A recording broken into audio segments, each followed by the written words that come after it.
बताते चले कि श्री गुरु सिंह सभा के चुनाव को लेकर उच्च न्यायालय में पुराने आजीवन सदस्यों को भी जोड़ा जाए, इसी को लेकर एक पिटीशन लगाई गई थी, जिसकी तारीख अब बढ़कर 3 अक्टूबर 2023 हो गई है। चुनाव अधिकारियों द्वारा नए बायलॉज बनाने पर भी काम शुरू किया गया है। अब पुराने आजीवन सदस्य भी वोट डाल सकेंगे और जिन्होंने सदस्यता फॉर्म नहीं भरा है वे भी फॉर्म भर सकते हैं। पुरानी लिस्ट पर भी काम शुरू हो गया है।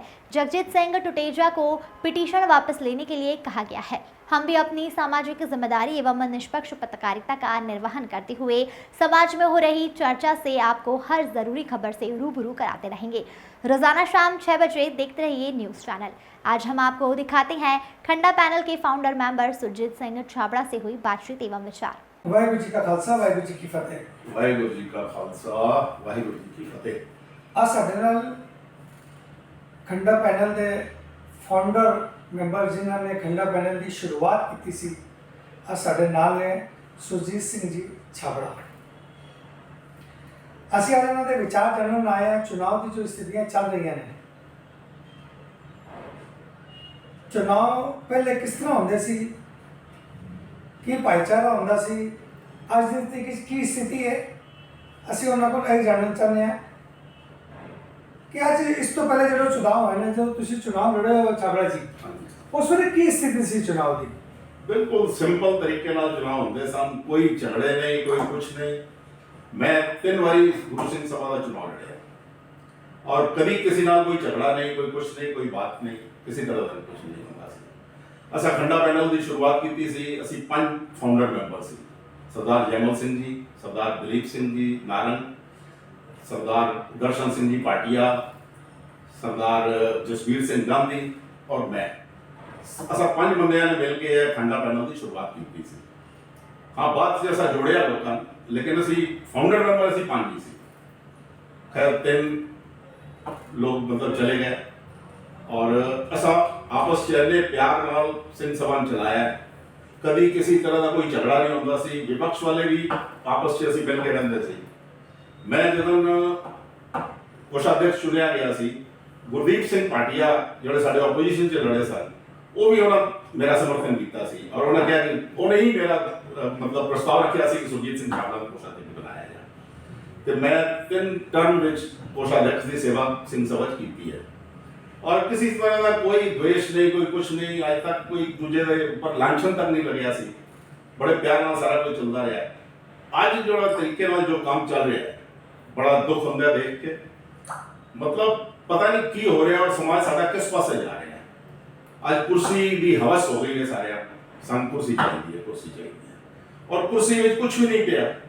कुर्सी में है कि सेवा करो, कुर्सी में की कोई लालच तो है नहीं किसी ना। कोई आज तक भी जितने भी प्रधान सेक्रेटरी कोई भी होए ने, किसी ने कोई 1 रुपया भी नहीं चो मारिया है, इतना गारंटी ना कहना, कोई बेईमानी नहीं की किसी ने। लेकिन पता नहीं की चस्का हो गया हम कि मतलब मैं प्रधान बना, मैं सेक्रेटरी बना और आपस में एक दूसरे नाल लड़ रहे हैं। सब रोज एक दूसरे के ऊपर लांछन ला रहे हैं, कुछ हो रहे, पता नहीं कि केड़े पासे जा रहा है समाज। आज भी अजय मौका है कि आदमी मिलजुल के चुनाव लड़न की बजाय जिस लड़ना है अपनी पर्चियां पा दें। गुरु सिंह सभा गुरुद्वारे में इमली साहब गुरुद्वारे पर्चियां रख देते हैं जहां बाबा साहब के सामने, और जो पर्ची काट के डिक्लेयर करता है या फलाना आदमी प्रधान डिक्लेयर हो जाए की हो जाएगा और टर्म रखो 2 साल का, क्योंकि अजय तक साड़ी नियमावली भी चेंज नहीं होया। 1 साल का टर्म सी, शुरू में संविधान जो बनया सी वो 1 साल का ही है, उसका कोई संशोधन नहीं होया आज तक। वो सिर्फ नाम वास्ते 3 साल हो गया जी, और हम 3 साल का खैर तो 10-10 11 साल भी आप कब्जा करके बैठे हैं। ठीक है, जो भी है चल रहा है, मतलब बहुत बुरा चल रहा है। उनके आपस में आजकल असी उनको एक दूसरे देख रहे हैं जी, खालसा पैनल का है इनवाइट ना करो, किसी ब्याह शादियों में भी खंडा पैनल का है इनवाइट नहीं करना। क्या समाज 2 फाड़ हो गया? समझ नहीं आ रही है समाज जा किस पास है। आदमी को सोचना चाहिए, सारे इकट्ठे बैठो, विचार करो और इस बारे में करके और जो भी है अपना उचित निर्णय जो भी हो लो। ये सही गल है। दूसरा एक चीज़ हो रहा है, उन्हें जो चुनाव 24 सितंबर की घोषणा हुई सी, इस आपत्तियां आई ने। एक तो चुनाव को लैके आपत्ति आई है, बायलॉज को लैके गल छिड़ी है ਇੱਕ ਸਹਿਜਦਾਰੀਆਂ ਦੇ ਵੋਟ ਨੂੰ ਲੈ ਕੇ ਗੱਲ ਛਿੜੀ ਹੈ, ਪਰ ਇੱਕ ਪੁਰਾਣੀ ਲਿਸਟ ਨੂੰ ਲੈ ਕੇ ਗੱਲ ਛਿੜੀ ਹੈ, ਤੇ ਆਪ ਜੀ ਦੀ ਕੀ ਰਾਏ ਹੈ? ਦੇਖੋ ਜੀ, ਜੋ ਨਿਯਮਾਵਲੀ ਵਿੱਚ ਹੈ ਉਹਦੇ ਵਿੱਚ ਤਾਂ ਉਸ ਹਿਸਾਬ ਨਾਲ ਹੀ ਚੁਣਾਵ ਹੋਣੇ ਚਾਹੀਦੇ ਨੇ। ਹੁਣ ਰਿਹਾ ਸਮਾਜ ਵਿੱਚ ਇਹ ਸਹਿਜਦਾਰੀ ਹੈ, ਸ਼ੁਰੂ ਤੋਂ ਹੀ ਉਹ ਸਹਿਜਦਾਰੀ ਮਤਦਾਤਾ ਰਿਹਾ। ਉਹਦੇ ਮੇਰੀ ਤਾਂ ਰਾਏ ਹੈ ਕਿ ਅਗਰ ਸਹਿਜਦਾਰੀ ਹੈ, ਉਹ ਗੁਰੂ ਗ੍ਰੰਥ ਸਾਹਿਬ ਨੂੰ ਮੰਨਦਾ ਹੈ, ਗੁਰਦੁਆਰੇ ਜਾਂਦਾ ਹੈ, ਤੇ ਕਿਉਂ ਨਹੀਂ ਮਤਦਾਨ ਕਰ ਸਕਦਾ? ਉਹਦੇ ਕੋਈ ਲੋੜ ਹੈ ਨਹੀਂ, ਉਸ ਦੇ ਵਿੱਚ ਹੁਣ ਜਿਸ ਤਰ੍ਹਾਂ ਗੱਲ ਚੱਲ ਰਹੀ ਸੀ ਸਿੰਘ ਔਰ ਕੌਰ, ਬਈ ਸਿੰਘ ਔਰ ਕੌਰ ਦਾ ਨਾਮ ਹੋਣਾ ਚਾਹੀਦਾ ਹੈ, ਔਰ ਦੂਸਰਾ ਸਹਿਜਦਾਰੀ ਦੀ ਗੱਲ ਆ ਰਹੀ ਹੈ, ਤੇ ਅਗਰ ਉਹ ਜਿਹਨੂੰ ਕਹਿੰਦਾ अपन अगर पग सजावे तो अच्छी बात है, वो तो जरूरी है। वो तो ठीक है अपनी जगह, लेकिन जो शुरू में आज तक ऐसा नाम चेंज किए नहीं है, नियमावली में कोई नियम तो ऐसा बदले नहीं है कि मतलब है किया जाएगा हटाता जाए। जो संशोधन अगर ऐसा करवा लिया होगा तो उसे करता जाऊंगा कि भाई अमृतधारी ही वोटर रहेगा या चुनाव लड़ेगा। ਤੁਸੀਂ ਕਿਹੜੇ ਸਾਲ ਨਹੀਂ ਚੁਣਾਵ ਲੜੇ ਸੀ? मैं तो काफी टाइम हो गया। आखिरी चुनाव पड़ा ਜਦੋਂ ਵੀ ਤੁਸੀਂ आखिरी चुनाव मतलब है 11 साल पहले, मतलब इस चुनाव तो मैं खड़े नहीं होया सी। अच्छा। इस तो पिछले वाले चुनाव में लड़िया सी चुनाव। ਉਸ ਵੇਲੇ ਸਹਿਜਦਾਰੀਆਂ ਨੇ ਵੋਟ ਪਾਈ ਸੀ? बिल्कुल पाया। ਪਾਈ ਸੀ। हाँ बिल्कुल आया। ਲੇਕਿਨ ਉਸ ਦੇ ਵਿੱਚ ਉਹਨੇ ਸਾਡੇ ਜਥੇਦਾਰ ਜੀ ਸ੍ਰੀ ਅਕਾਲ ਤਖਤ ਸਾਹਿਬ ਤੋਂ ਇੱਕ ਪੱਤਰ ਜਾਰੀ ਹੋਇਆ ਸੀ ਕਿ ਉਸ ਦੇ ਵਿੱਚ ਸਹਿਜਦਾਰੀਆਂ ਨੂੰ ਉਹਨਾਂ ਨੇ ਨਹੀਂ ਰੱਖਿਆ ਸੀ। हाँ हुन जो अकाल तक को जवाब आया है, मतलब लेटर आया है, तो लेकिन मेरे हिसाब नाल तो जब शुरू जो है तो हुन आज एकदम अचानक श्योर पक्की गल है कि 2011 ਤੋਂ ਪਹਿਲੇ ਜਿਹੜੇ ਚੁਣਾव ਹੋਏ ਸੀ हाँ ਉਸ ਦੇ ਵਿੱਚ बिल्कुल ਵੋਟ ਪਾਈ ਸੀ। हाँ बिल्कुल वोट पाए। अगर वोट पाई ਸੀ तो फिर आज भी पहले जाए कि कोई दिक्कत नहीं होगी कोई। दूसरी एक लिस्ट बनी सी पिछली बार करीब 11,800 कुछ लोगों की, ਉਸ ਦੇ ਉੱਪਰ ਵੀ ਇੱਕ ਆਬਜੈਕਸ਼ਨ ਆਇਆ ਕਿ ਉਸ ਲਿਸਟ ਨੂੰ ਇਸ ਦੇ ਵਿੱਚ ਸ਼ਾਮਿਲ ਕੀਤਾ ਜਾਏ। ਉਹਦੇ ਮੇਰੇ ਖਿਆਲ ਨਾਲ 75% ਨਾਮ ਤੇ ਇੱਕੋ ਹੀ ਹੋਣੇ ਨੇ, ਉਹਦੇ ਕੋਈ ਫਰਕ ਨਹੀਂ ਪਿਆ ਹੋਣਾ। ਕੁਛ ਆਬਾਦੀ ਵਧੀ ਹੈ ਉਸ ਹਿਸਾਬ ਨਾਲ ਥੋੜਾ मतलब उनकी कोई दिक्कत नहीं है। 11 साल पहले 11,869 समथिंग वोट बने सी और आज की तरीक भी जी करीब 12,000 भी जाके अटक गई थी कि ਅਸੀਂ 11 साल में इस वाली पे ध्यान दिता नहीं गया, वोटर्स बने नहीं हैं, जगह जगह बहुत लोग छुट्टे हुए हैं जिनको कुछ कहते हैं आज मैं वोटर है ही, किसी ने कोई इंटरेस्ट ही नहीं लिया। सिर्फ आदमी अपने चुनाव पे है कि अपने अपने बंदे बना लो मेंबर और उन्होंने बोलो वोट पवा लो, मतलब इंटीरियर से कोई गया नहीं है। जिथे आज आबादी इतनी बात की सिखा की दूर दूर दराज रह रहे हैं, कोई किसी जगह नहीं गया और हर अपने सिख का फर्ज पे है कि वोटर बने। लेकिन गुरुद्वारे भी जाके क्या कि गुरुद्वारे वोटर बने, कोई भी नहीं गया, इंटरेस्ट नहीं लिया किसी जाके बने।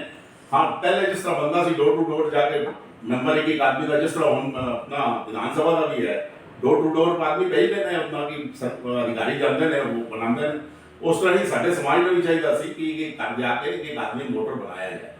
लेकिन कोई किसी ने इंटरेस्ट नहीं लिया, सिर्फ अपने अपने बंदे को गया आदमी उन्हें अपना वोट बनाए ने उन्हें अपना वोट पवा लेंगे और जितना की कोशिश करेंगे बस। ਤੁਹਾਡੇ ਹਿਸਾਬ ਨਾਲ ਕਿੰਨੇ ਵੋਟ ਹੋਣੇ ਚਾਹੀਦੇ ਨੇ ਸਾਡੇ ਇੰਦੌਰ ਸਿੱਖਾਂ ਦੇ? इंदौर में सिखा के घट घट 20,000 वोट होने चाहिए। 20,000 वोट होने चाहिए, मतलब 12,000 8,000 वोट हो रहे बन सकते हैं आराम इसके ऊपर काम करते हैं। बहुत वोट छुट्टे हुए हैं, बहुत वोट बहुत वोट छुट्टे हैं। जिनको पूछो मैं तो बहुत सारे लोग पूछा कहते मेरे को बनी नहीं, ना मेरे को लाया ना मैंने पता है। नहीं ਹੁਣ ਜਿਸ ਤਰ੍ਹਾਂ ਚੁਣਾਵ ਅਧਿਕਾਰੀ ਆਪਣਾ ਆਪਣਾ ਭੂਮਿਕਾ ਅਦਾ ਕਰ ਰਹੇ ਨੇ, ਆਪਣਾ ਕੰਮ ਕਰ ਰਹੇ ਨੇ, ਜੋ ਵੀ ਜਿਸ ਤਰੀਕੇ ਨਾਲ ਉਹ ਕਰ ਰਹੇ ਨੇ, ਤੇ ਉਹਨਾਂ ਨੇ ਹੁਣੇ ਅਜੇ ਤੱਕ ਆਪੱਤੀਆਂ ਦਾ ਨਿਰਾਕਰਣ ਨਹੀਂ ਕੀਤਾ ਹੈ। ਅਜੇ ਇਸ ਦੀ 24 ਤਰੀਕ ਚੁਣਾਵ ਹੋਣੇ ਸੀ, ਹਾਲਾਂਕਿ ਕ੍ਰਿਕਟ ਮੈਚ ਦੇ ਕਾਰਨ ਪ੍ਰਸ਼ਾਸਨ ਕੋਲੋਂ ਸਾਨੂੰ ਅਨੁਮਤੀ ਨਹੀਂ ਮਿਲੀ, ਤੇ ਚੁਣਾਵ ਦੀ ਅਗਲੀ ਤਰੀਕ ਤੈਅ ਹੋਵੇਗੀ। ਲੇਕਿਨ ਉਹ ਅਗਲੀ ਤਰੀਕ ਤੈਅ ਹੋਵੇਗੀ ਸੰਗਤ ਦੇ ਮਨ ਵਿੱਚ ਕਹਿ ਰਹੀ ਹੈ, ਜਿਸ ਤਰ੍ਹਾਂ ਤੁਸੀਂ ਸੁਣਿਆ ਕਿ ਗੱਲ ਕਹੀ ਹੈ 20,000 ਵੋਟ ਬਣਤੇ ਦਾ ਮਤਲਬ ਅਸੀਂ ਬਿਹਤਰ ਹੈ ਕਿ ਅਸੀਂ ਵੋਟ ਦੇ ਉੱਪਰ ਪਹਿਲੇ ਬਣਾਉਣ ਤੇ ਜ਼ੋਰ ਲਗਾਈਏ। बिल्कुल वोट के ऊपर तुम जोर लगाओगे, समाज में भी पता लगेगा और बाहर तुहाडे अपना सरकार में भी पता लगेगा कि अन्य वोटर इन्हों के सिख समाज के वोटर ने, उन्होंने भी लगेगा कि साढ़े को 20,000 वोटर ने, इट मीनस कि मतलब असी सिखा के वोट के ऊपर भी ध्यान देइए। अज तुहाडे वोट ने कोई नहीं पुछदा, कहता की है इन्हों को 10,000 वोटर ने पूरे इंदौर शहर में, इस करके तुहाडी कोई वैल्यू नहीं है। ਤੁਹਾਡੇ ਕੁਝ ਵੀ ਵੋਟ ਹੋਰ ਜ਼ਿਆਦਾ ਹੋਣਗੇ ਤਾਂ ਹੀ ਤੁਹਾਨੂੰ ਪੁੱਛਣਗੇ ਨਾ, ਤੁਹਾਨੂੰ ਕੋਈ ਟਿਕਟ ਦਿੰਦਾ ਹੈ ਵੋਟ ਕਿਸੇ ਵੀ ਪਾਰਟੀ ਦਾ ਬੰਦਾ ਲੈ ਲਓ, ਚਾਹੇ ਕਾਂਗਰਸ ਲੈ ਲਓ, ਬੀਜੇਪੀ ਲੈ ਲਓ, ਕੋਈ ਵੀ ਲੈ ਲਓ, ਕੋਈ ਇੰਟਰਸਟ ਨਹੀਂ ਲੈਂਦਾ। ਤੁਸੀਂ ਜਾ ਕੇ ਉਹਨਾਂ ਦੇ ਤਰਲੇ ਕਰਦੇ ਹੋ ਸਾਡੇ ਸਮਾਜ ਨੇ ਵੋਟ ਟਿਕਟ ਦਿਓ ਫਲਾਣਾ ਕਰੋ, ਤੇ ਉਸੇ ਤਾਂ ਹੀ ਕਹਿੰਦਾ ਤੁਹਾਡੇ ਵੋਟਰ ਹੀ ਕਹਿੰਦੇ ਨੇ ਯਾਰ ਤੁਸੀਂ ਕਿੱਥੋਂ ਜਿੱਤ ਪਾਓ। ਸਹੀ ਗੱਲ ਹੈ।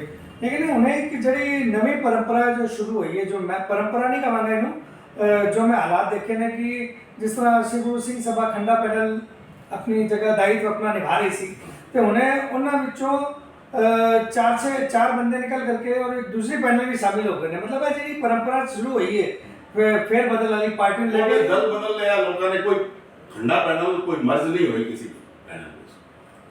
ये तो क्लियर है, क्योंकि ठंडा पैनल जो अगर कोई मर्ज होता भी कोई मीटिंग होती असं बुलाते, और हुण असीं फाउंडर मैंबर असीं दो ही बंदे हाँ, एक गांधी जी ने और एक मैं फाउंडर मैंबर। नहीं तो जगजीत सिंह टुटेजा सुक्का भी जो करने मैं भी फाउंडर मैंबर नहीं सन, लेकिन हाँ मैंबर बन गए सन लोग एडवांस ही, मतलब फाउंडर मैंबर असीं लोग पंज ही सी जिन्हां सा कदी उन्होंने 6 या 7 ना 10 से रणजीत सिंह औजला भी उन्होंने नाम लिया सी। ਇਹ ਸਭ ਬਾਅਦ ਚ ਮੈਂਬਰ ਨੇ ਅਸਾਂ ਪੰਜ ਬੰਦਿਆਂ ਨੇ ਠੰਡਾ ਪੈਨਲ ਦੀ ਸ਼ੁਰੂਆਤ ਕੀਤੀ ਹੈ।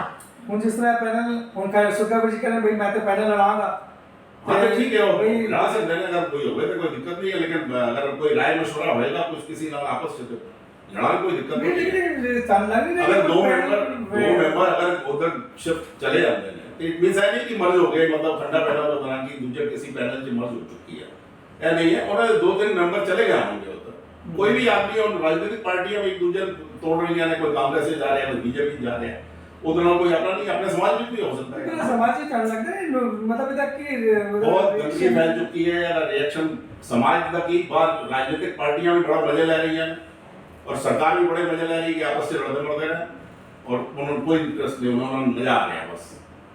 मैं तो जो भी अज तक समझा है, मैं तो चाहूँगा तुम कोई अगर अच्छा संदेश जो भी संगत को देना चाहो, क्योंकि दिशा मनु इस तरह लग रहा है कि एक संगत की भी दिशा की लोड़ है, और मेरा ख्याल है जो भी चुनाव लड़ना चाहते हैं या आगे आना चाहते हैं सेवा वास्ते आना चाहिए, इन्होंने एक मार्गदर्शन की लोड़ है कि अपन किस पैटर्न ऊपर इस सेवा निभाइए या सेवा बताए आगे। मैं तो सलाह ही देंगे सलाह, अजय भी कुछ नहीं बिगड़ेगा, सब एक हो जाओ, आपस में प्यार में रहो, और जिस मेंबर लड़ना है, प्रधान लड़ना है, सब अपने अपने एक चिट्टा में बुला लो, गुरुद्वारे में के स्लिप पवा लो, बाबा जी किसी बाबा जी बुला के संत महात्मा बड़े वो साढ़े थे उन्होंने वो चिट सुखवा हो गया, प्रधान हो गया, और डिक्लेयर कर दो, और ज़्यादा समय ना दो, 2-2 साल वास्ते उन्होंने बना दो, अगली बार फिर 2 साल बाद इसलिए कर लो।